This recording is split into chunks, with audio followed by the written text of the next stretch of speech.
And this is KFCF in Fresno, 88.1 FM. And we are live, and you ready to get started? And this is KFCF, and we're going to get started now. And I believe with our introduction, we have Dennis Thompson.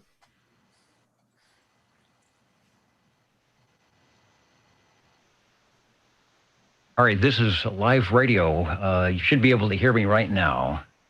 So I want to say that we're glad you're here. My name is Dennis Thompson. I am the operations manager at KFCF FM. And if you are hearing the sound of my voice tonight, you are either listening over the air on KFCF FM in Fresno or streaming online at www.kfcf.org, or you've logged into the YouTube video, or perhaps you've purchased one of the tickets and are joining us via the Zoom presentation entitled Food for Thought, our virtual version of an annual fundraising banquet. So welcome to what year 2020 does to a fundraising banquet for the Central Valley's longest running listener-supported radio station, KFCF, beaconing the Valley airwaves since 1975, thanks to support from all of you. It has been a very rewarding and challenging journey here on the left end of the Central Valley's FM radio dial. And with your support, we are planning on sticking around for at least another 45 years. Of course, I want to say welcome to all of our regular listeners, and especially to any of you who are dialing in or watching the presentation that are new to KFCF. It is always a challenge, and I know a lot of you can relate to this, when I try to explain to one of my acquaintances who are not familiar with the station what it is that happens here at KFCF. Some people are just really afraid to come down to the left end of the radio dial, thinking there might be this ominous, bubbling cauldron of progressive liberalism, and they could be right. But what I like to tell the uninitiated is a simple line that was used on a billboard promotion for the station about 30 years ago. Just 3 simple words. It's the best way to describe this station to someone who might be interested, or someone that you would like to get interested. Just tell them there's always something different. 3 simple words. Always something different. Do you have to like everything you hear? No. Do you have to agree with everything you hear? No. But there is always something different, which seems to be missing from many other selections on the radio dial. And in the spirit of always something different, something that you might not be able to hear elsewhere, we will be presenting tonight our guest speaker, Mr. Jim Bourne. Some of you may remember him as the editor of the Fresno Bee. Jim will be addressing issues of trust between the media and the public, and the importance of a local free press to community, from transparency in government to the quality of education and property values. As we say in radio, stay tuned for that. I do want to give a shout out to the Fresno Free College Foundation Board of Directors, who are glad that we were able to come up with a workable option to present the banquet this year. But I know that they are disappointed that they cannot meet and greet all of you personally to thank you for your continued support of the station. With us tonight from the foundation, listening in and watching in, are Michael Beavers, president, Cindy Hoops, who is a vice president, Secretary Sue Kern, Treasurer Jerry Bill, Rick Flores, Gigi Pavlovich, Gabriel Suarez, John Reed, Scott Jones, Vic Bedoyan, and Missy Mackay-Cartier. So thank you all for showing up tonight. And I know you are disappointed we can't greet everybody, but this is how it works in 2020. Usually during the regular banquet, since I'm kind of shy, I would usually hide behind a salad and deliver it to someone's table as a conversation starter. Actually, I have my salad here tonight. I hope you have your salad or your soup or whatever it is you're planning to eat for the banquet tonight. Please feel free to dig in and start, because this is, of course, a banquet. One more thing I would like to do is introduce to you and give a big thanks to our local KFCF programmers who donate their time and their expertise to make the station what it is. On weekday mornings, you might hear our music programmers, Annie Compton-Schmidt with Earth Beats on Mondays, Rick Flores and the Wasteland of the Free on Tuesdays, Jim Compton-Schmidt and Jazz America's Music on Fridays. We have our public affairs programmers, Eduardo Stanley with current events and music on Nuestro Foro. That's every Tuesday.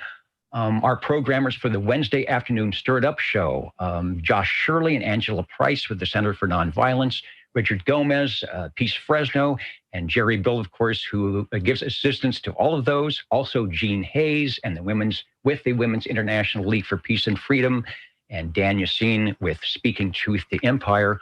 Also on Wednesdays before the Pacific Evening News, Michael and Nicholas Eisinger with The Struggle.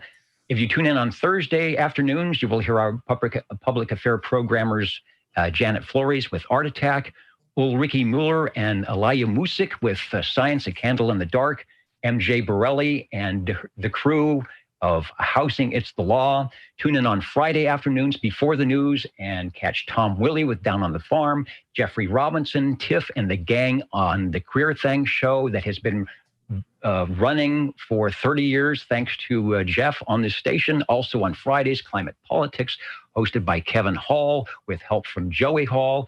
And our weekend programmers, thanks to you, the Soul Kitchen with the Blues Doctor on Saturday afternoons, followed by Roger Perry and his various positions, musical offerings.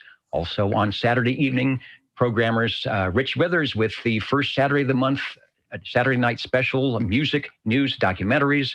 The Interstellar Lounge with Dan Cook, The Underground Railroad with Michael Hill, Night Train with Phil Moffat, and every Sunday night into the wee hours of Monday morning, Matt Davis takes you left of the dial with his musical selections. So the station and board of directors applaud all of your efforts, and thank you so much. And thanks to you, our listeners, of course, for your support. We can't do it without you. Donations keep KFCF on the air and are always welcome, whether you go online to kfcf.org or give during one of our on-the-air pledges or support us during our mailings. We really appreciate it. As you may know, KFCFM was started by the Fresno Free College Foundation in 1975, thanks to the efforts of broadcast engineer Randy Stover and Fresno Free College Foundation President Alex Vavoulis. Unfortunately, Alex passed away at the beginning of this year, so we would like to turn the presentation over to KFCF General Manager Rich Withers, who has more information about the foundation and a special tribute to Alex Vavoulis. Come in, Richard.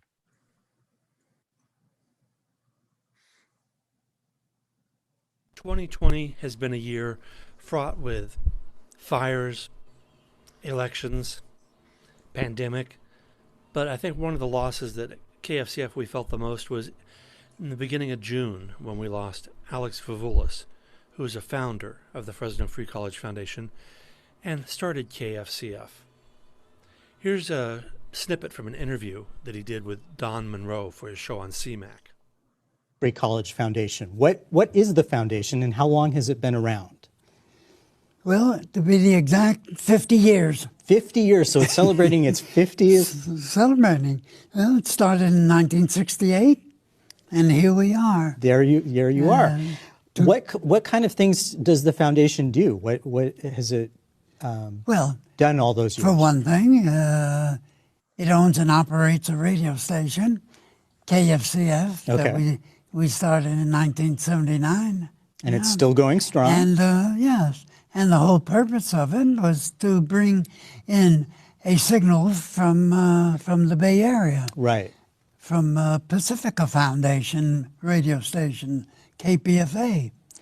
And we thought that was very important because we believe in the dissemination of information wherever it occurs. So it was a way to bring kind of another voice into Fresno.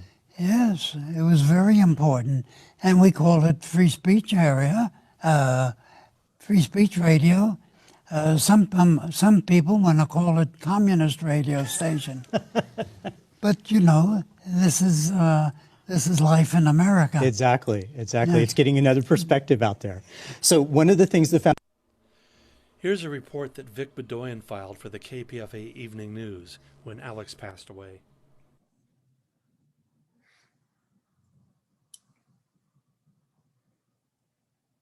Alex Vavoulis, the man who launched radio station KFCF in Fresno, among many other achievements, died Tuesday at the age of 95. He was a proud Greek-American who grew up in New York, served in World War II, then afterwards went to college earning a Ph.D. in chemistry.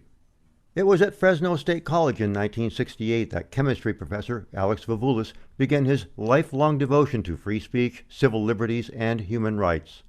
Vavoulis and like-minded scholars formed the Fresno Free College Foundation that year to defend poet Robert Mezzi, who college officials forced out of his teaching job because he took part in a panel discussion about marijuana. Resistance to the administration's actions and severe overreaction by officials soon exploded into a major campus free speech struggle. As the foundation's first president, he designed a long-term strategy to develop campus and community tolerance. His work helped transform it into an organizational base for groups engaged in worthy causes. Some of those cultural projects became independent and continue today. And Alex was a one-man office doing most of the organizational work as well. In 1988, a Fresno Bee editorial recognized Vavoulis, saying, "In its 20 years, the foundation has made an important contribution to Fresno's civic, intellectual, and artistic growth," and they noted his remarkable talents and selfless dedication in advancing civil liberties, defending free speech, and promoting the arts.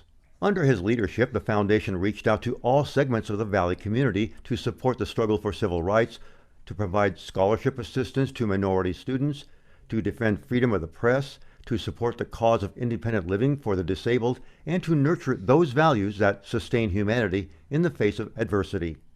Vavoulis' most enduring achievement is KFCF, the Valley's first listener-sponsored radio station. He thought the Valley would greatly benefit from access to the kind of programs that KPFA broadcast in the Bay Area. Alex and volunteers made it happen, setting up a repeater and transmitter. KFCF went on the air in June 1975, airing a preponderance of shows from 94.1 in Berkeley and a wide variety of local offerings. 45 years later, KFCF Radio is fulfilling Alex's original vision and advancing his values. During his tenure as station manager, he sat on the boards of both KPFA and Pacifica Radio. Part of the fabric woven through Alex's life was the classical music and especially Greek composers he loved so much. For years, he produced a radio program sharing that passion with listeners. Alex Vavoulis, truly a man of all seasons, distinguished chemist, civil libertarian, arts maven. His life pursuits spanned the essential spheres of humanity, civic duty, and cultural enrichment. Alex Vavoulis, dead at the age of 95. Vic Bedoyan reporting for KPFA and KFCF Radio. Thanks, Vic, and thanks, Rich, for that tribute. We really do miss Alex. I remember he would come into the station looking for files. We have file cabinets that have been there for a long, long time, and he knew exactly where to look. He didn't need assistance. I would pull up a chair, and he would say, "Oh, don't need any help," and he would find what he was looking for all the time. So, really a great guy, a great mind, and we are so lucky that he had that vision so long ago to bring KPFA and Pacifica into the Valley and start the local KFCF where we can hear all the great voices that we are used to. Now, it is my pleasure to introduce our speaker for this evening, Mr. Jim Bourne, former editor of the Fresno Bee and current executive director of the Institute for Media and Public Trust at Fresno State University.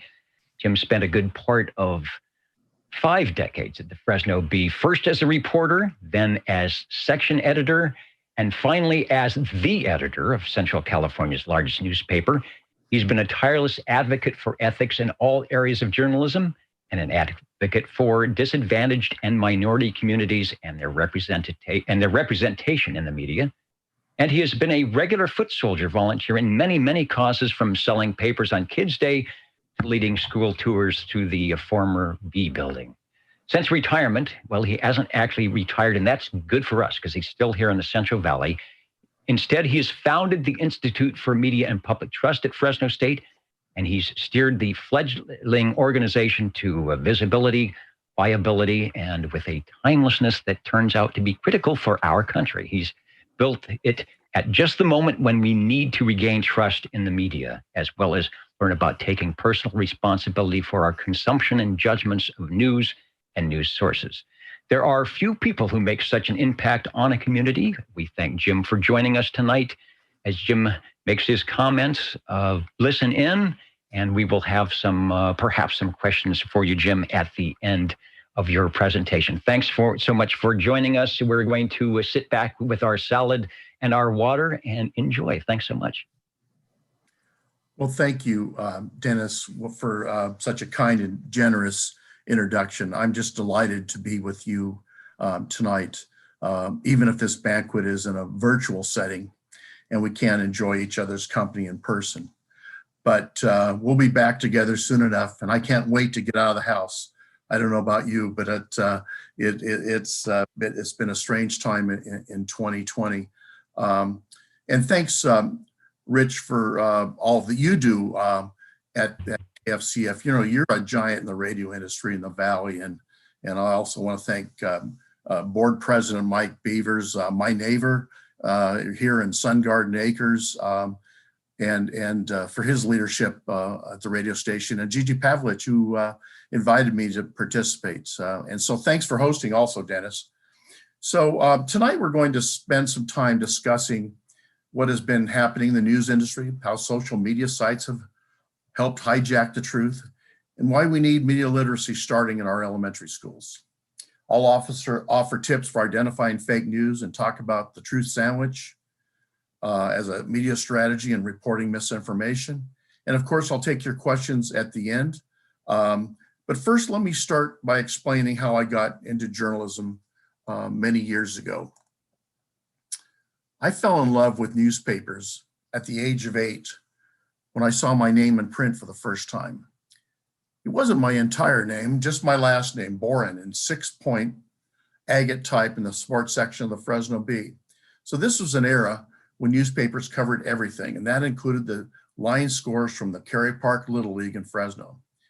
Some of you will recall the days when sports coverage included any sport that was played in the community. Agate type maybe, but in print just the same. So there it was, the line score listed the batteries, the pitchers and catchers for our Little League game.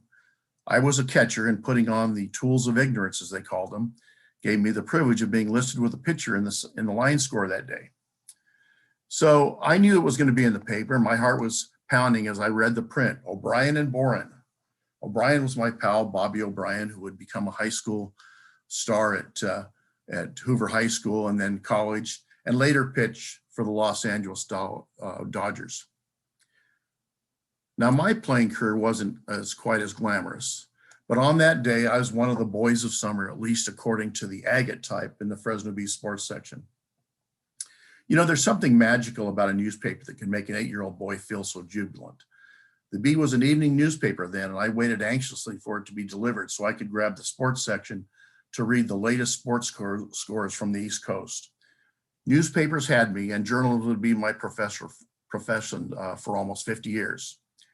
As Dennis mentioned, I was a beat reporter, a national political reporter. I covered presidential campaigns across the country.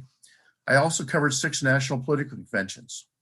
Followed that up by becoming the editorial page editor, overseeing the opinion section of the Bee. But the icing came on a fall day in 2012 when I was named the executive editor of my hometown newspaper. That was a huge deal for someone who came from a family where my parents didn't even complete high school, let alone go to college. Well, my parents taught me the value of hard work and that your work ethic is about 90% of the success. Work hard and good things will happen. Of course, it's one thing to see your name in agate type and quite another to be writing and editing the stories that people would read. My newspaper career really came of age as Watergate was breaking and President Nixon was under fire. I was a rookie reporter figuring out the trade, and I loved every minute of the excitement of learning at the knee of some great reporters. It was an extraordinary time for the newspaper business, both in profits and in how society viewed the news business. I recall going to parties and being asked about being a reporter. Is it really like Woodward and Bernstein, they'd ask? Well, not exactly, I'd say, but I am working on a pretty big story that I can't really talk about. They'd nod like they knew what I was talking about. Your job is so interesting.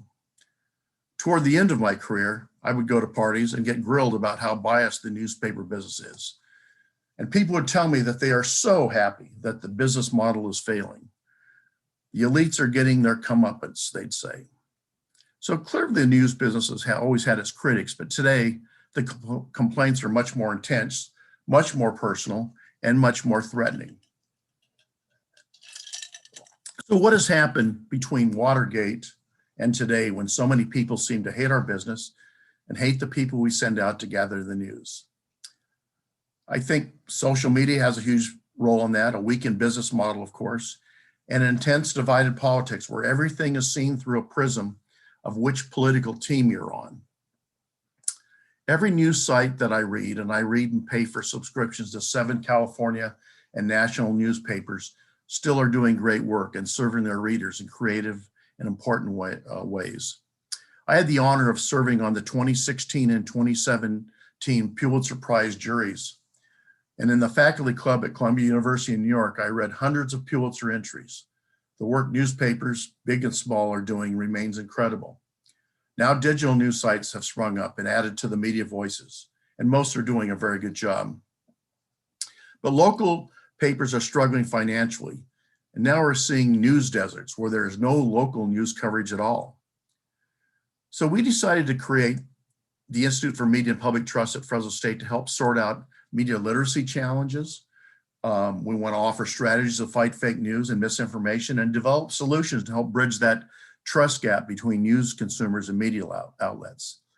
When I pitched the Institute idea to Fresno State, I thought that too many people were complaining about the related problem of media trust and fake news, but didn't have a basic understanding of how media operate in the 21st century.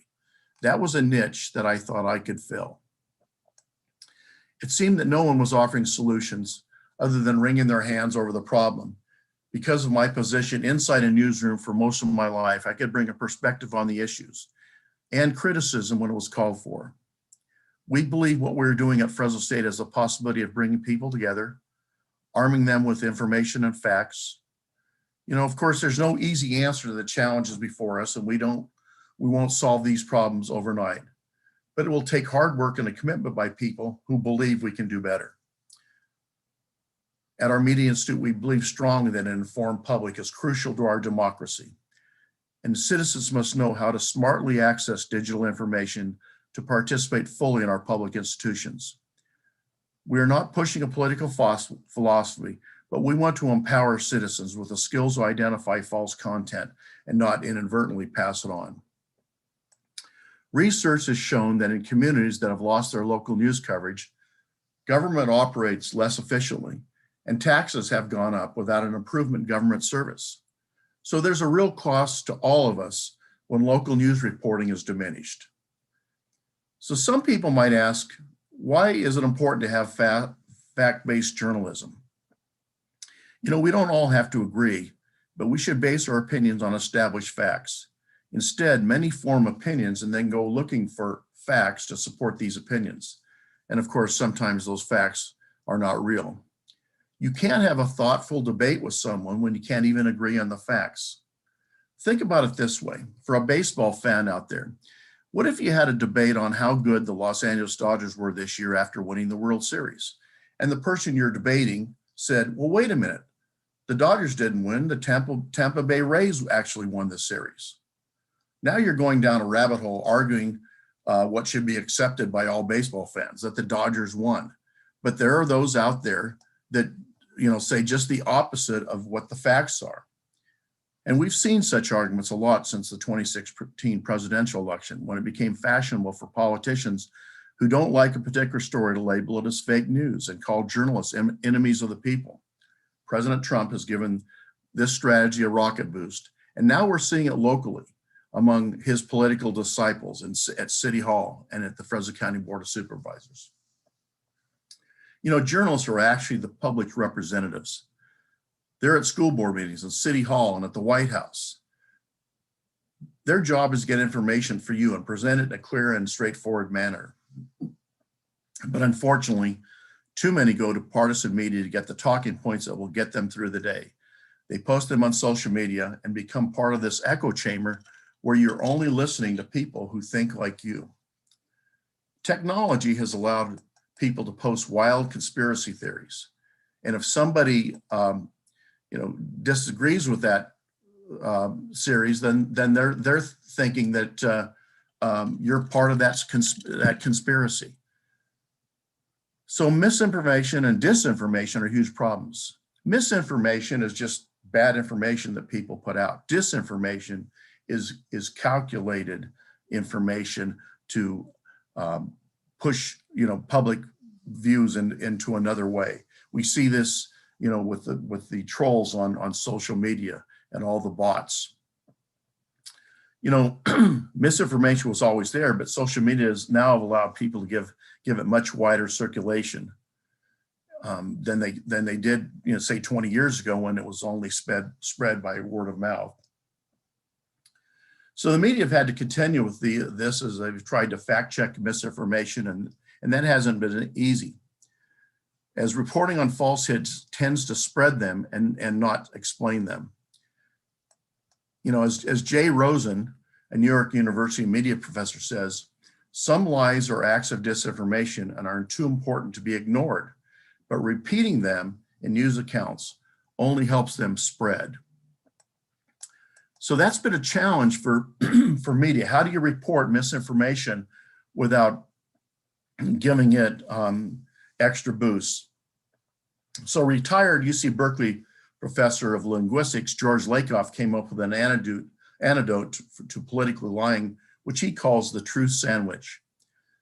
It's a three-part process. You start with the truth. So the first frame gets the advantage, the truth. Indicate the lie. Avoid amplifying the specific language if possible. That's in the middle of the sandwich. And then return to the truth. Always repeat the truth more than the lie.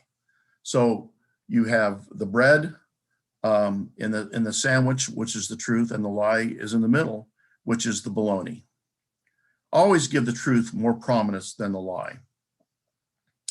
Media literacy is a big problem in our country, which is why I'm working with our schools to educate young people on the issue. A Stanford study of high school students revealed that 90% of students receive no credit on 4 to 6 tasks that gauge students' ability to evaluate digital sources on the internet. Now, think about this. These are young people that have grown up with digital devices. And the report's author said the results are very troubling, especially considered this is a generation that should be digitally savvy. But even adults 65 and older are not especially media savvy and often share false news content on their platform of choice, which is usually Facebook, according to research projects. So this isn't a generational problem.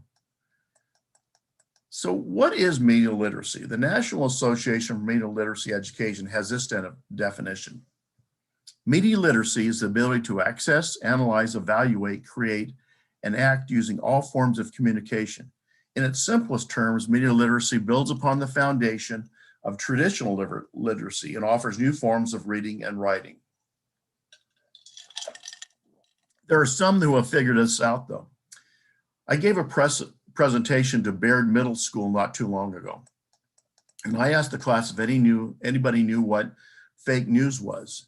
And an 8th grader raised her hand, and I called on her. So she started talking about fake news, and it was very thoughtful. I think fake news is when someone uses a website to create news that is made up and has no basis in fact.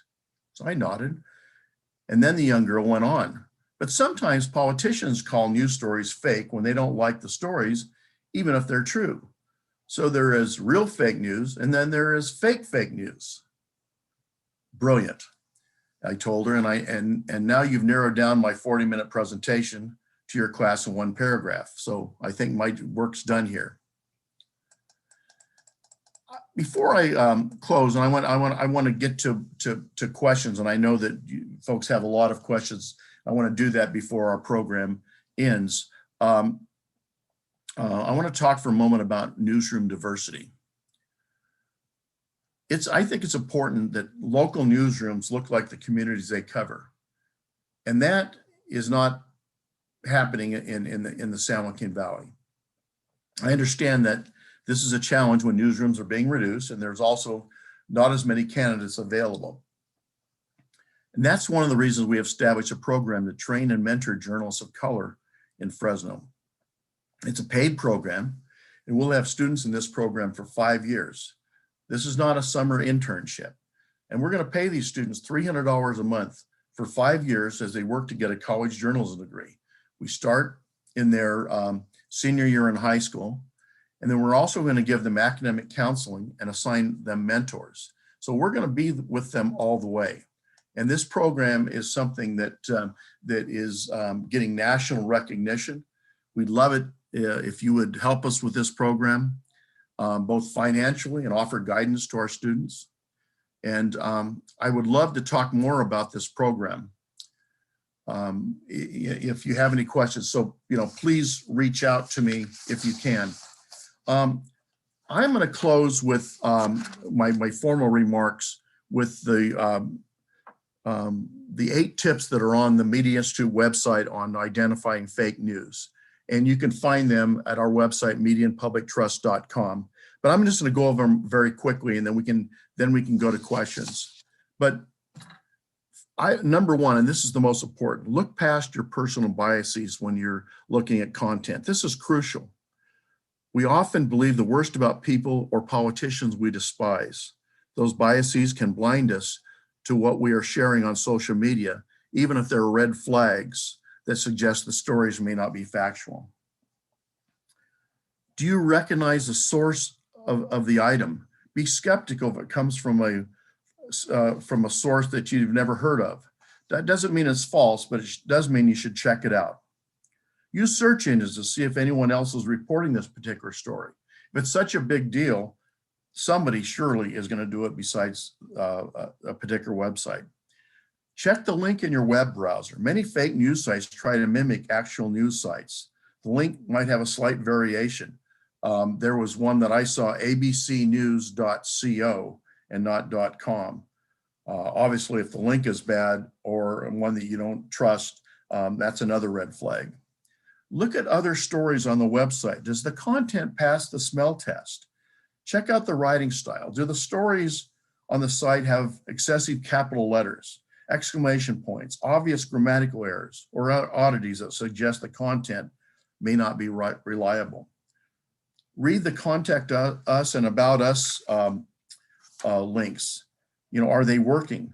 Do they give information that's helpful? Can you email the story's author?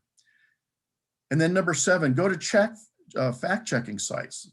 Use them to see what the fact-checking sites say about a story. And if you're skeptical about a certain site, there's dozens out there. Fact-check the fact-checking sites. Use the collective wisdom of these sites and don't pick an outlier because it may support your point of view. And then finally, tip number 8, and this is the most important one. Be skeptical. It will always make you a smart news consumer. So I'm going to throw it back to Dennis here, and maybe we can go to questions. At this point, I know that some of them have already come in, so should we do that, Dennis? Yeah, let's bring my audio up here, and thank you for that. You were talking about schools and things. Let's stay with that for a moment. I will fess up to the fact that I was the editor of my high school newspaper, but I don't think it was until like the second year of high school where you could even get into a journalism class. And of course, at that time, it's more learning how to write a story and put paper together and headlines and things of that nature. But what do you think is a good age to actually start, if it's not just working in the journalism field and teaching people what that is, the mechanics, but like you said, to be introduced into what's fake news and not fake news? Is there a good area to start, a good time to start for that? Well, I think media literacy should start in the young and the earliest age, in the K-6 area. Start, teaching early on about what news is and what's reliable news, and early on do that. We talked a lot in the past about the importance of financial literacy, right? And now media literacy is as important as financial literacy, or more important, because it covers all aspects of our learning.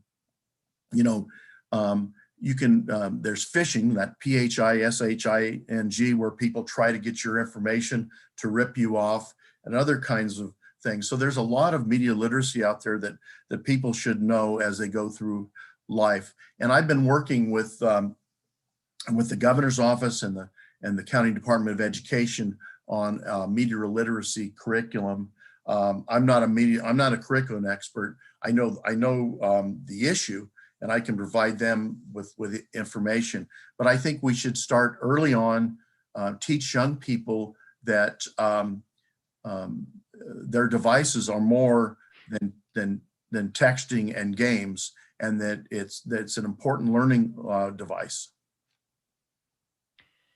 All right, excellent. I remember talking about one, who watches the watchdog? And the other question is the power of the press. Let's talk about the power of the press. We've got a question from Gabriel. It says, my son is working on a community service project at his school. He wants to change the name of his school and the mascot. How do you recommend getting media attention on the project? So the power of the press here, how do you get media attention on something that you would like the community to find out about? Well, that obviously puts a lot of the power on the person that wants the information. So prepare a news release, a video, contact local media, the Fresno Bee, GV Wires, a digital site, ABC 30, 24, 47, 26, and try to interest them in the story. Tell them that this is a story that you think is important. They want to change the name and the mascot. These issues are huge right now, in not just locally, but across our country. I would bet that somebody would be interested in that. So present it, maybe even do a quick video shot on a phone and said, here's the story. And I think that, that this TV station or the newspaper ought to be writing about it. So be persistent. Keep in mind that in the pandemic, you can't just go down to the newspaper office anymore because there's nobody down there. They're all working from home. So you need to find email addresses of the editors. In the Fresno Bee, of course, it's on the masthead, and the other newspapers also have that, as well as TV and radio stations. And in addition to that, TV and radio stations that do have news departments, if you can call, sometimes it's the assignment desk, actually get in and say, I may have an item of interest, but if you get into the assignment desk, they're the ones that actually. Yeah, and I suspect that if a young person came up with a pretty good story idea, and you get the attention of one of the news editors on the assignment desk, they would probably be interested in it. You're competing against all sorts of other news stories, but this sounds like one that might be of great interest. Exactly. Here's one. It says, how can the media be compelled to engage in the truth sandwich technique when many seem to be enablers rather than journalists? Well, the one thing about the First Amendment is you can't be compelled. But I think that the idea is that you want to have good, solid journalistic practices. And there's certain kinds, there's certain partisan media that's not going to work for because they have another goal. But general interest news papers and radio and TV stations that have news outlets, I think would be interested in that. They're struggling with how to propose that. And George Lakoff came up with this. There's other ways of doing it, of course, but that sounds like it's pretty simple. The truth sandwich is kind of catchy. But the idea is that you don't give the lie the more prominence than the truth. Looking through the items here, says something about share information about curriculum. Did we discuss that already? Yeah, and the curriculum hasn't really been written, but I know that the State Department of Education has some curriculum issues, guidelines, and that I know that the Fresno County Office of Education is working on that, and that there's media literacy programs throughout the country. And it's the idea is that you want to embed, in my view, maybe someone may disagree with me, but embed media literacy in every subject that you teach young people. If it's in their history class, and if it's their philosophy class, and it's in their math class, and the various subject matter in the elementary schools, so that media literacy becomes second nature to young people.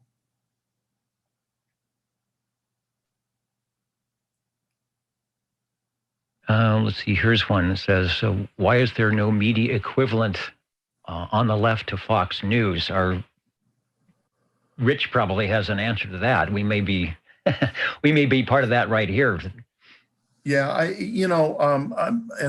not really into that, that partisanship, because I think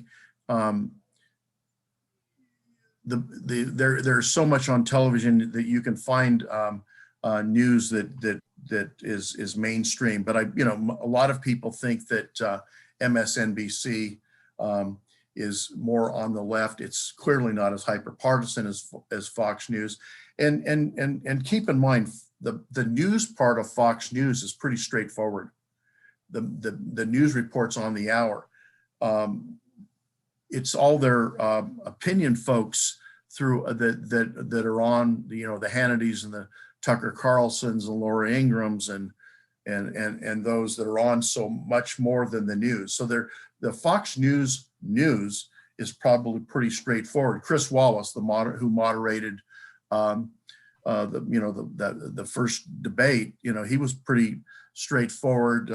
The president didn't like him. In fact, the president is even parting company with Fox News, which I think is an interesting thing, a station that really has really propped him up. So, but MSNBC on the left, and if you listen to conservatives, everybody's liberal. CNN, the Fresno Bee was the most liberal paper there ever was when I was editor. I would get succeeding calls about a story from a conservative who said how liberal we were, and from liberals who said how conservative we were, talking about the very same story. So in my point of view it wasn't that we changed.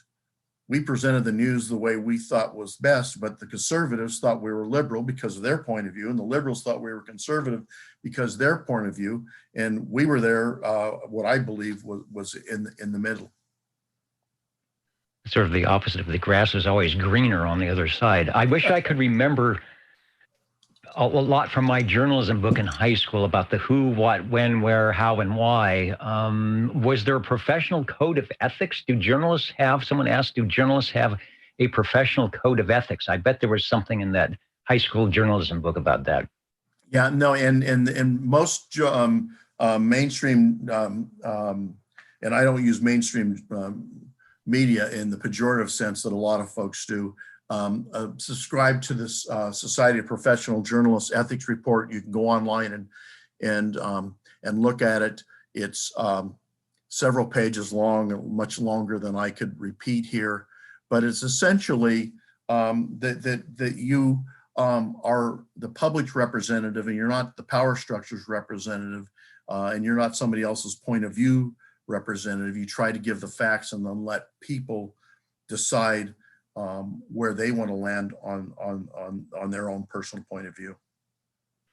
Speaking of mainstream, do you have a spot that you look for to find, we'll call it mainstream world news, whatever that might be, especially for kids wanting to jump in? I remember they used to have the Encyclopedia Britannica, but there's something a little bit more, I guess, recent, or a place to go to find good mainstream news, especially for students.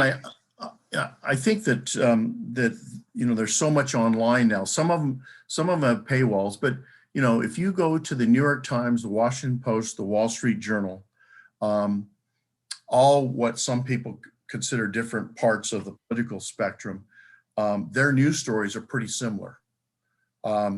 They're calling the races, whether the conservative editorial page of the Wall Street Journal or the more liberal editorial page of the New York Times, on the news pages, they're calling this election very similar, and so I think that's good.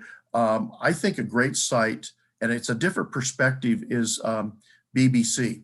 So one is that I think they have a really good website, and also, they take this,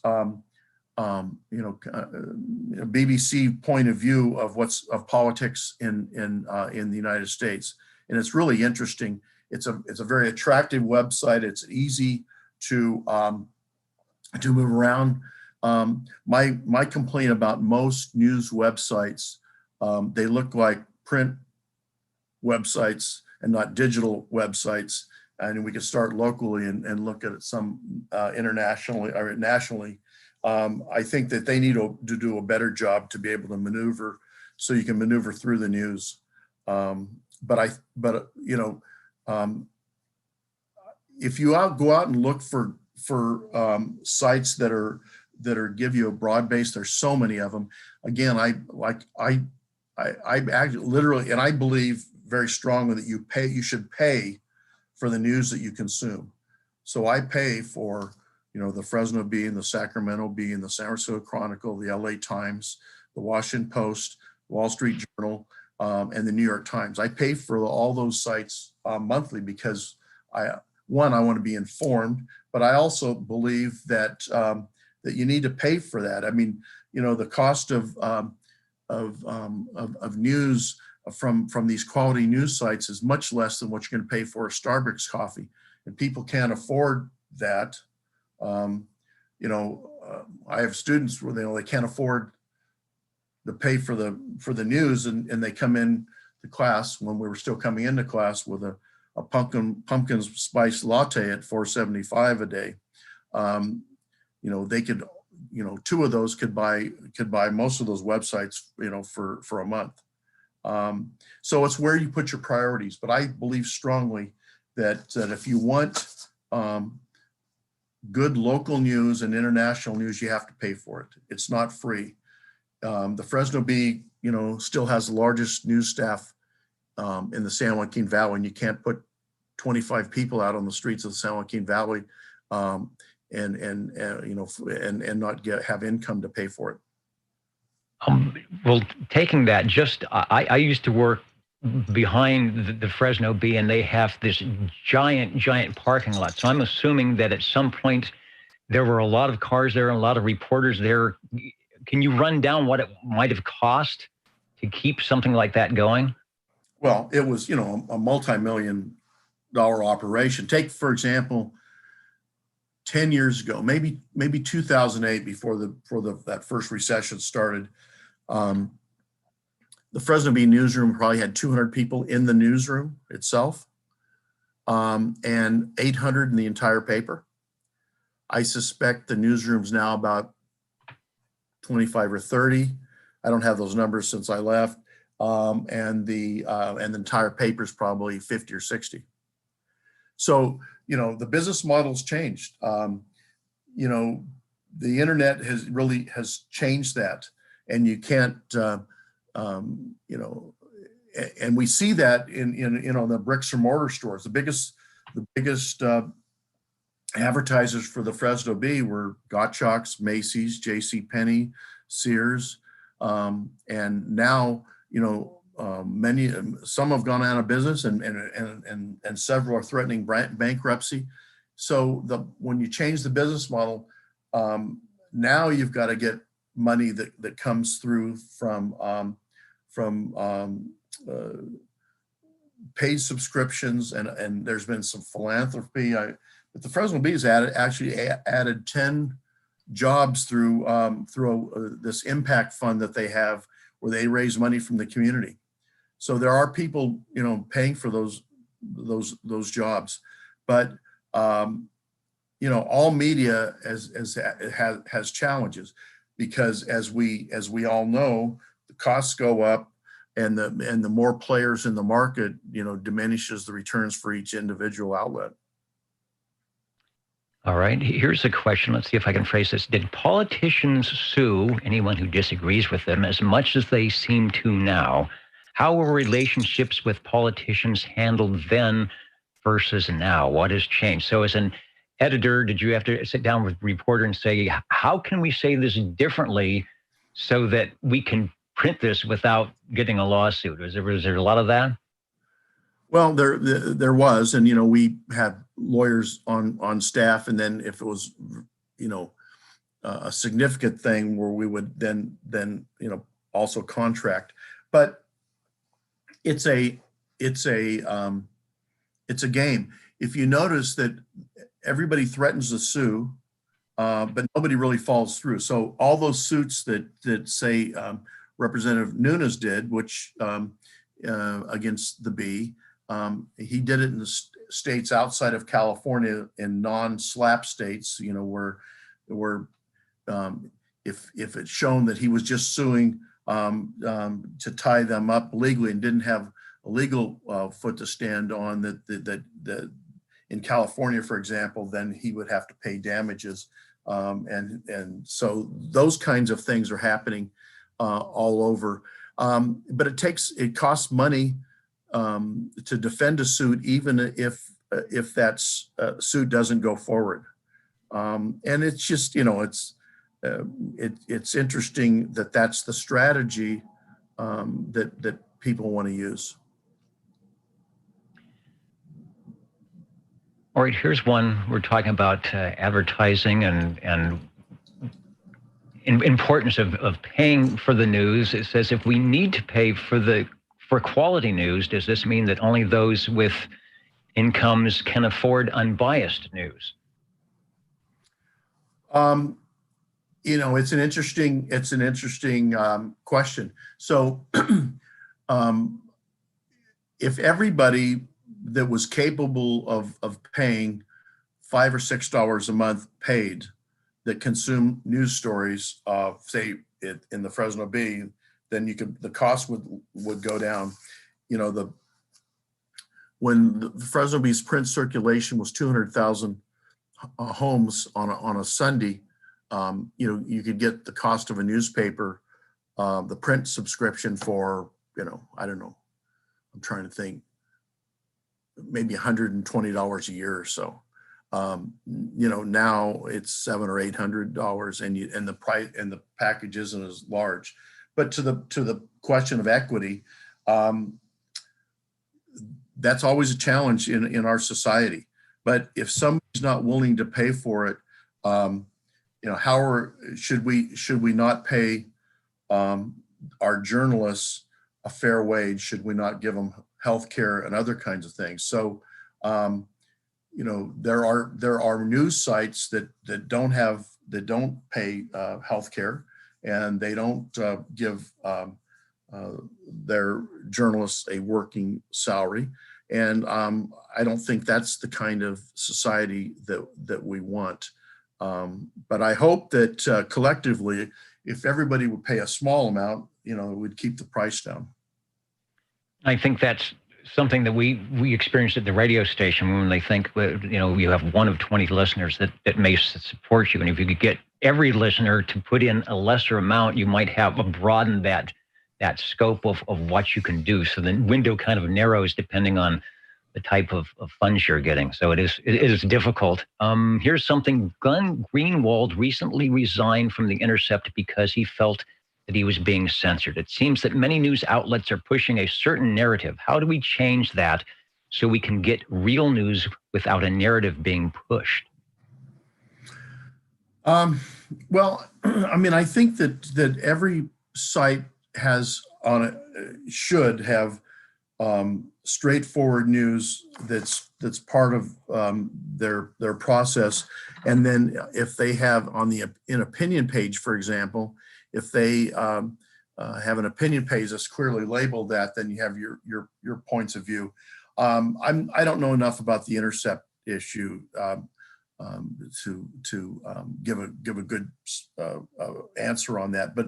But clearly, there are so many news sites that are out there that people could go to get good information.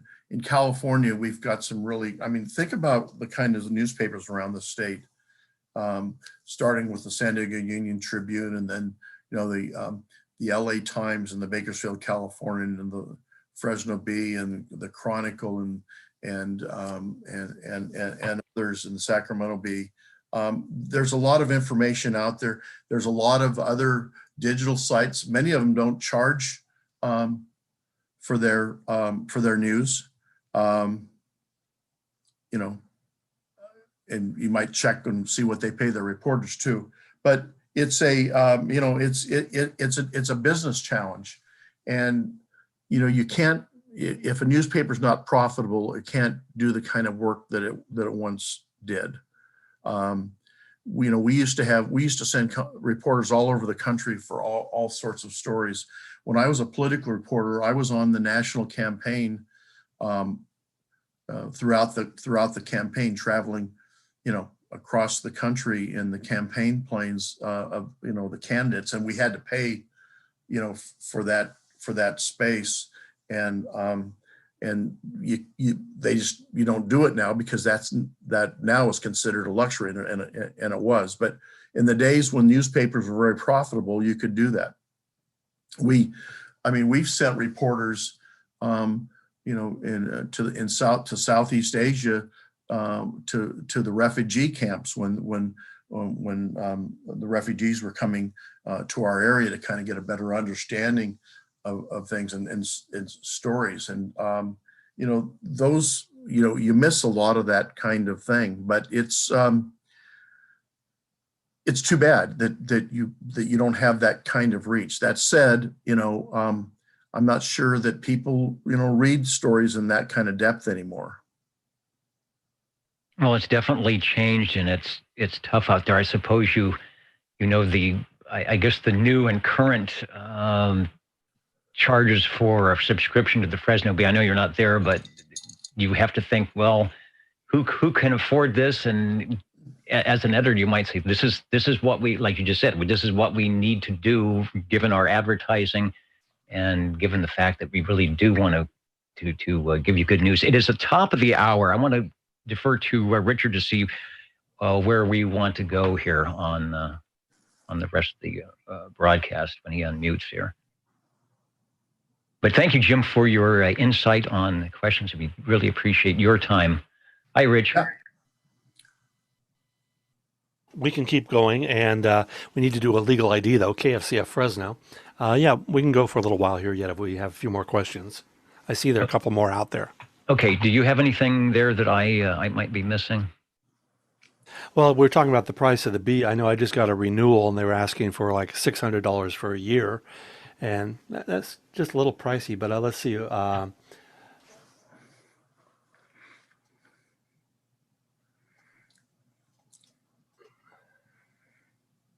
Okay, here's the question that scrolled back. I had to scroll back and find it. Why don't we ever hear about Yemen or other wars we're involved in the news? A lot of stuff like that doesn't seem to get covered.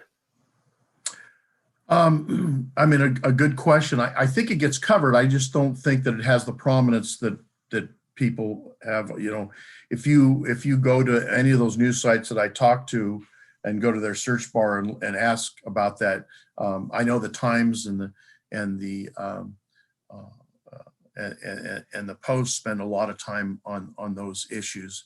The Associated Press offers that information, and I think that if you went to even if you go to the Fresno Bee's digital site, which has the and this is all digital sites that take the Associated Press, have the AP news feed, you could probably find those stories on there. You're gonna have to dig a little for them.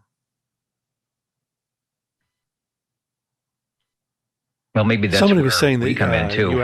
You mentioned taxes had gone up when we were talking about the cost of business for the bee getting so difficult. They ask, are you sure that taxes have actually gone up for a business like the bee? Well, no, I was not referencing the bees' taxes, although I don't know what that business model.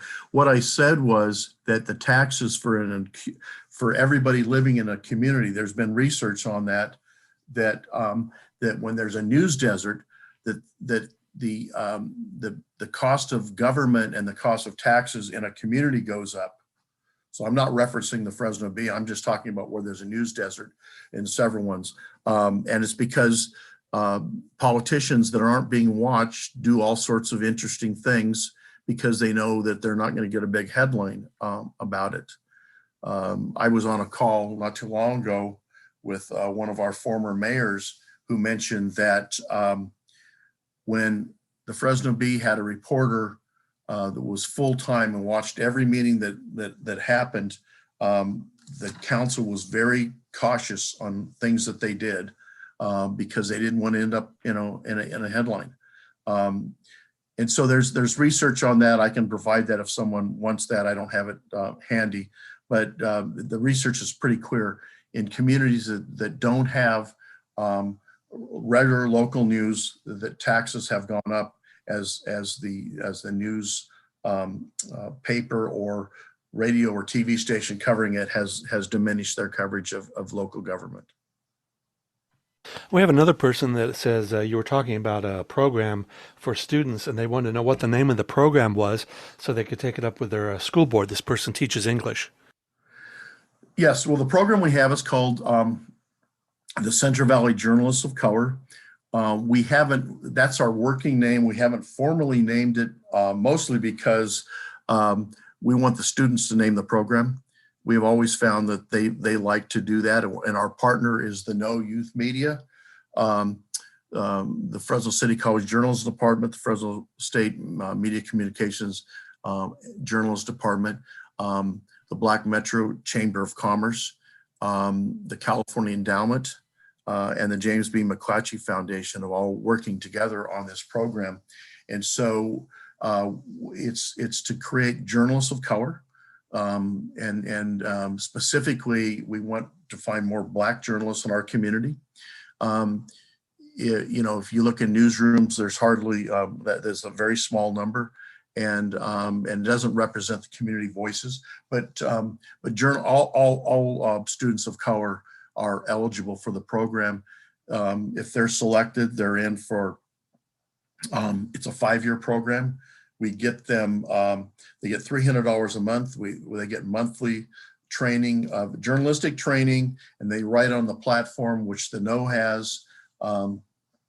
They have academic counseling that as they move through their high school and college career. We have mentors to network them in their communities. And that's one of the roles that the chamber is playing. We're also working with a major funder who I can't mention right now until they finally commit, but they're they want to raise money to pay for books and tuition. So if this program continues the way that we want, that is that the students will get paid $300 a month, and when they get into college, their books and tuition will be paid for. The way I look at it, it's better than a college scholarship, because an athletic scholarship, because they get their room and board paid for, but then we're giving $300 on top of that. So we're going to pay that, and we're going to give them journalism training, academic training, and we're going to have people that mentor them throughout that time. The idea is that, life happens and we want to be there with them. If they're selected, we're going to do that. So we add a cohort each year. The cost of the program is not cheap. The first year is $52,000, and then as we add the second cohort and the third cohort, so it goes from 52 to 74 to 96. As we continue, we're raising money. We'd love for anybody, if they want to help us, that would be great. The Fresno State's Day of Giving is on Tuesday, and if you want to make sure that money goes to the Institute for Media and Public Trust, and you need to designate that, if you do, that would be great. And if somebody wants to more information on it, they can contact me at my at Fresno State. My email is jboren@mail.fresnostate.edu, which is a mouthful, but you can Google that on the Fresno State website, and you can find my name. And also mediaandpublictrust.com, right? Mediaandpublictrust.com, and that in fact, there's a in-depth story on the program right now at the top of the page. There's also the tips for identifying fake news and some other information. All right, very good. We will do that, and we will try to do that. I'm looking, seems like I don't see any more questions.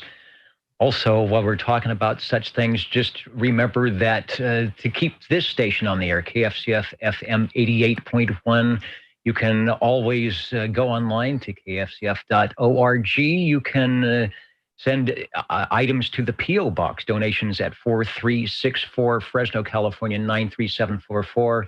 And better yet, when those mailings come in for the annual renewal, you can renew and or add to your renewal, and that helps this station beacon through the Central Valley and be a supplement to those like Mr. Bourne who try and promote good media practices and the truth sandwich, and perhaps KFCF can be the dessert. I am ready for my dessert here on the virtual banquet. Rich, let me go to you and see what else we have here this While evening. you do that, I just want to mention also. Okay, and I think that about wraps things up for this evening. Hold on. I'd like to thank Jim. I'd like to thank Dennis for his work on this. This was our maiden voyage in terms of doing a webinar, so we think it went pretty well overall. Any comments, you can let us know. And I see somebody just came up with something in Q&A there. If you want to Rich. at Dennis and see what it is. Okay. We've got a Q&A question. Let me go back to Jim for your comment that you had there. Please proceed. Well, I was just gonna as a wrap up, thank you for having me here, and urge people who are listening to that KFCF is a listener sponsored radio station, and much as you should pay for the journalism that you consume, you should also pay for the radio programming you consume, and you can do that by donating to KFCF. And this is an important part of a community. Having all these diverse voices is crucial to a community, and you want to hear them on the left and the right and in the middle, so that we can represent a public debate that's so important for our community. And I think one of the reasons that that we thrive as a community, even with challenges that we have, is that we have many places that we can get news and information and content, and cover the arts and climate change and some of the other stories that don't get a lot of deep coverage. So thank you really for having me, and I just wanted to piggyback that send those checks in.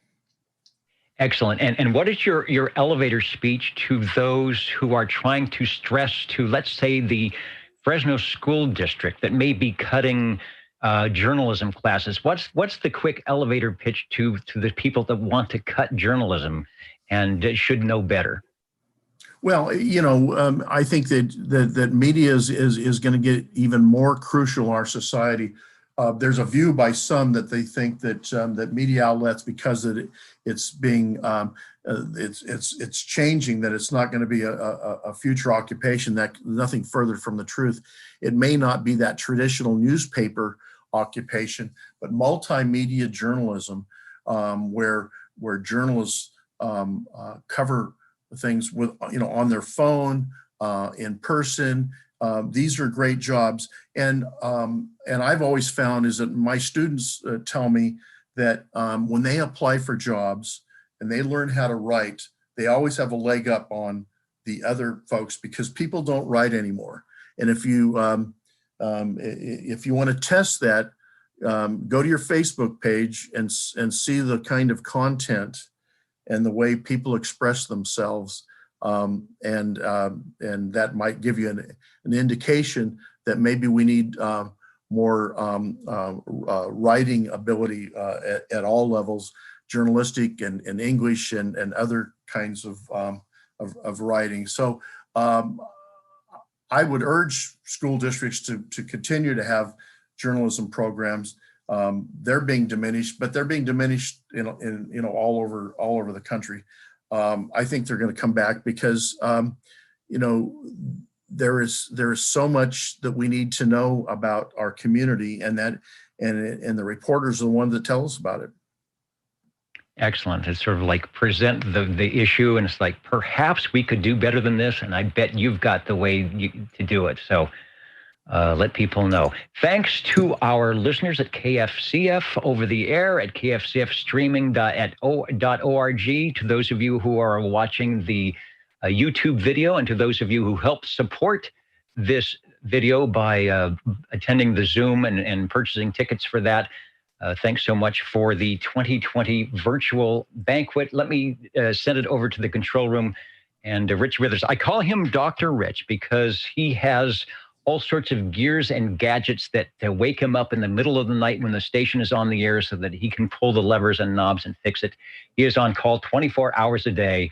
So thanks a lot, Rich. This station would not be beaconing if it was not for your expertise. So back to you.